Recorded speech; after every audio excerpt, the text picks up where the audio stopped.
Hello everybody, this is Shuve Etrata and here are 5 things that I will miss outside the house.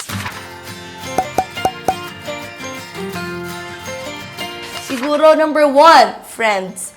I will miss my friends cause namimiss ko may kausap. Number 2, my family cause even if I'm away from my family, they're all in Cebu and I'm in Manila. Palagi talaga kami nagbibideo call, day. Number 3, siguro, pagkain, guys. And then 4th, yung cellphone ko. Siyempre, sanay ako na paggising ko, TikTok kaagad. So ngayon, guys, pagising mo, wala talaga tulala na lang. And lastly, siguro, yung work ko, guys. Kasi for 2 years, simula nung dumating ako sa Manila, araw-araw ako nagtatrabaho. And yung system ko ba, sanay may routine siya na pagising, trabaho.